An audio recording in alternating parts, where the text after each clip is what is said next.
مساء الفل عليكم. واحنا مش هنفوق، مش هنخلص من كتر الرغي الكتير. احنا لسه ما لحقناش نفوق من ماتش طلائع الجيش والخساره، وكل السوشيال ما فيهاش غير زمالك، ما فيهاش غير اشاعات. ما فيش عندنا غير اشاعات. ما فيش حاجه سيره في مصر غير الزمالك. ما بتفكروش في اي حاجه تاني غير الزمالك. شايفين ان السواد كله بقى نازل على الزمالك الفتره اللي جايه. شويه ناس تقول لنا فرجاني ساسي مش عايز يكمل وعايز يمضي في يناير ورايح السعوديه ورايح الامارات. خلصنا من فرجاني، دخلنا في الموضوع بتاع بن شرقي وقع على عين الاماراتي، وبن شرقي الوكيل بتاعه قال، وطلع بن شرقي نفسه قال لك الوكيل بتاعي ما قالش الكلام ده. وكابتن ميدو شغال فينا برضو نفس الكلام، عمال بيجيب القديم والجديد وعمال يستضيف ناس من مجالس الاداره ويتكلم على الزمالك ويقطع فيه. كابتن ميدو اللي هو المفروض مننا، انا مش عارف فيه ايه. ونخلص من دوت نلاقي كابتن مهيب عبد الهادي على قناه على قناه ام بي سي بيتكلم مع لعيب على الزمالك ومين اللي ماشي ومين اللي قاعد. خلصنا بقى من المولد ده كله، وطلع لنا اللي احنا طول اليوم ما بنتكلمش غير في سيره واحده، عن الباشا اللي قفل في وش الباشا قال له انا مش جاي، ده انا بحب الزمالك، كابتن احمد سيد زيزو. ايه يا جدعان في ايه؟ وانتوا بتدوا اللعيبه طاع ان هي تداري فشلها مثلا؟ يعني انتوا شايفين انتوا كده كزملكاويه ده شيء كويس؟ كل النهارده المواقع كلها كاتبه عن ان احمد سيد زيزو عمل كده. احنا نزلنا الخبر وقلنا ايه اللي حصل، لكن مش هنزود فيها، مش هنجود فيها ونعتبرها انها بطوله. يا جدعان سيبكوا خليكوا في المهم. احنا عايزين المهم دلوقتي بالنسبه لنا. انت شايف النهارده ان هي بطوله ان كابتن احمد سيد زيزو حد مسؤول من الاهلي يطلع يكلمه فهو يفرد السكه في وشه، فهو ده الانتماء؟ يا باشا انا عايز الانتماء في الملعب، ما تجنونيش يا جدعان. الانتماء واللعب وانك تحارب على بطوله هو ده الانتماء اللي بالنسبه لي. لكن انك ترفض الاهلي ومش عايز تروح للاهلي فهي دي بالنسبه لي بطوله؟ لا، مش بطوله. انتوا كلكم عارفين، انتوا كلكم كلاعيبه كوره ومحدش فينا يقدر ينكر حاجه زي كده. اهم حاجه الفلوس، مفيش انتماء. قليل قوي لما تلاقي انتماء النهارده موجود في مصر. هتلاقي 3 4 5 لعيبه عدهم على الصوابع. جيب مين؟ افكرك برمضان صبحي، ولا افكرك بعبد الله السعيد، ولا افكرك بكهربا، ولا افكرك مليون لعيب. سبتوا كل حاجه، سبتوا توابع الهزيمه بتاعه طلائع الجيش، وانك تخسر بطولتين في اسبوع مع مدير فني فاشل زي باتشيكو، وجاي النهارده متركز لي في الكلام ده. وعم كابتن ايمن يونس، مالك يا عم كابتن؟ مالك انت النهارده كل تفكيرك كله انت بتدور بفكر لعيبه معينه. النهارده صفقه زي صالح جمعه واحمد الشيخ هاتهم وارميهم على الدكه. انا لو بفكر، انا لو انا زملكاوي مسؤول وليا قرار هعمل القرار ده. اولا انت مش تدفع ولا جنيه في اللعيبه، ولا جنيه هتدفعه. هتقولي ان الفرقه دي الناس اللعيبه دي هتبوظ الفرقه؟ مش هتبوظ الفرقه ولا هتعمل حاجه يا عم. دي حاجه ضربه انت ممكن تضرب بيها، صفقه معنويه، دكه على الاقل ممكن يلحلح ان اوباما اللي ممكن يلعب. واحمد الشيخ انت ما عندكش حد في المكان بتاعه، بتتلكعوا ليه وبتعملوا ليه؟ ادي صالح جمعه طار راح سيراميك كليوباترا. صالح جمعه انت مش كنتش تعرف تاخد منه ماتشين 3 طول الموسم؟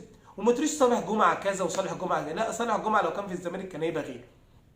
اعتبرها يا عم صفقه، اعتبرها ان الاهلي سابه ببلاش وانت رحت خدته.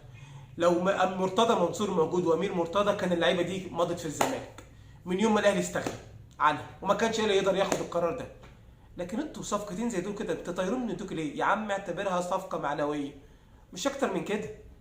ازاي انتوا سايبينهم؟ النهارده المفروض الانتقالات تخلص يوم 6 ديسمبر وانت ما قفلتش احتياجات بتاعتك. هتخش الموسم بمصطفى محمد اللي هو مش جاهز وبيفكر كله في تفكير الاحتراف، وما عندكش مهاجم تاني. جبت حميد حداد مش مهاجم يا جدعان. حميد حداد مش مهاجم. انتوا جنتونا والله العظيم. على فكره هتخلونا نترحم على الاداره القديمه باختلافات مع مرتضى منصور احنا كنا مختلفين عنه، لكن هتخلونا فعلا نترحم عليها. انا مش عايز الفكر بتاع كابتن ايمن يونس وكابتن اشرف، ده ناس كلاسيكيه بطريقه ممله. خلاص يا عم الزمن ده ولا يا عم. وكابتن عبد الحليم علي راجل محترم وكل حاجه ونفسه يدرب في الزمالك، مش اكتر من كده. انا عايز حد يكون قلبه جامد، عايز حد قلبه جريء، حد جامد. انت النهارده الفرقه النهارده ده خاني كلها تفكك. النهارده انت اديت فرصه لكل الاعلام بيتكلم مين ماشي مين جاي مين ماشي، وزمالك راجع ل 2005 وزمالك كذا. يا جدعان ما تضحكوش الناس علينا يا جدعان. محتاجين الفتره اللي جايه يكون في شويه استقرار، في شويه حسم.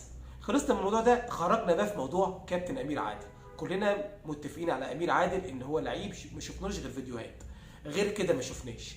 انت النهارده حاطط ضغط على اللعيب غير طبيعي، ان ده رونالدينيو، وان ده اللي هيجيب لنا، وان ده صانع العاب عالمي، وان هو وان هو وان هو وان هو وان هو. خليت صفحات الاهلي طلعت تقطع وتقول ان اللعيب ده اخر 15 سنه جاب 20 جون، واللعيب ده ما صنعش ولا جون، واللعيب ده ما جابش ولا جون. انت النهارده بتدي ضغط على اللعيب، بتقول ان اللعيب ده رونالدينيو، واللعيب ده هو اللي هيلعب وهو اللي هيجيب وهو اللي هيساوي. كابتن احمد سيد زيزو لما هو جه ما كانش حد يعرفه، وكل الناس ما كانتش متوقعه انه ممكن ينجح. نجح ان معلوش ضغط، اي لعيب عليه ضغط. وانت عندكم عينات كتير جدا، عندكم كهروب بتاعهم، عمل ايه كهربا لحد دلوقتي؟ ما عملش حاجه. انتوا بايديكم بتسببوا ضغط على اللعيبه. امير عادل احنا ما نعرفوش، ما شفناش ان هو جاب اجوان، ما عملش اي حاجه. حتى النهارده بيتكلموا ان في اشتراطات العقد بتاعه، ان اول 15 يوم ممكن نرجع في العقد. كلام خايب ملوش 30 40 لازمه. يا جدعان احنا عايزين نركز، يا جدعان عايزين نركز، وبطلوا ان انتوا تخرجونا بره الحاجه الاساسيه وتتوهوا الجمهور معاكم وتنسوه فضيحه طلائع الجيش. اوعوا تنسوا فضيحه طلائع الجيش، ومحدش اي سبب واي عذر يقول لك تخرج من طلائع الجيش. طلائع الجيش اللي تخرج منها اللي الفرقه لسه بتكون نفسها، الفرقه لسه بتكون نفسها يا جدعان، وانت رايح تخرج منها مع مدير فني جديد زي طارق العشري. سبتوا الفضيحه دي كلها وما عملتوش اي حاجه خالص.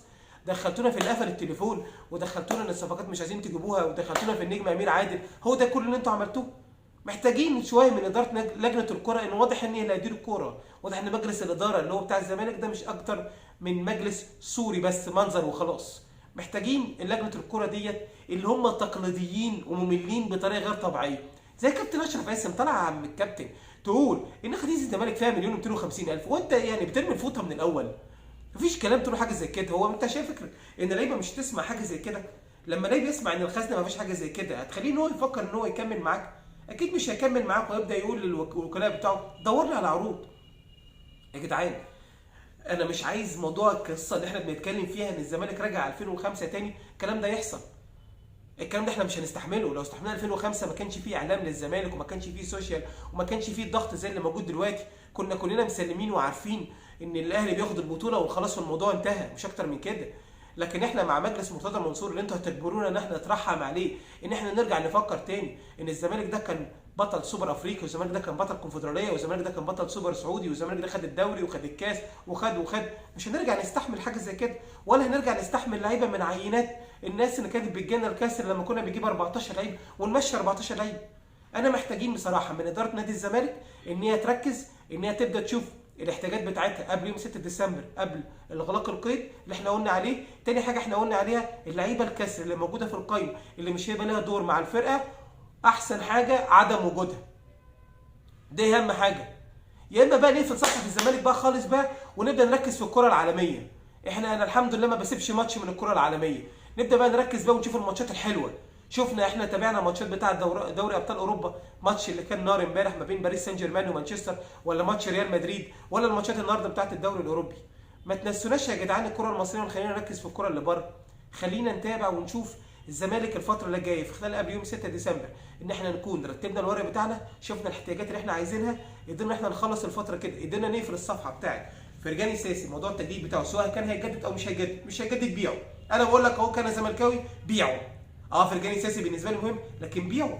لكن ما تسيبليش واحد قنبله موقوته هيكمل مش هيكمل، يخلي اللعيبه تاني تفتح عينيها. ده اول حاجه. بن شرقي وعدك لسه معاه، زيزو لسه قاعده معاه. عندك نيه تجدد جدد، ما عندكش نيه خلاص اقفل الصفحه. اقفل الصفحه وخلي الفرقه تكون مركزه. عايزين كل ما الفرقه تكون مركزه. الفرقه داخله على دور التمهيدي، الدور 32 بتاع دوري ابطال افريقيا. دي اول حاجه. تاني حاجه اللي الفرقه داخله دلوقتي على موضوع الدوري، وعندنا بنستعد لماتش المقاولين اللي هو بدا يستعد وكسبان في ماتش في الكونفدراليه 1-0 هناك بره. عايزين الفتره اللي جايه يبقى كلها تركيز، ما كلهاش مش كل ما يخسر الزمالك نجيب اي بالونه كده نداري كل حاجه اللي حصلت. نتمنى الفتره الجايه يكون في تركيز ونلاقي اخبار ايجابيه قبل يوم 6 ديسمبر. تصبحوا على خير.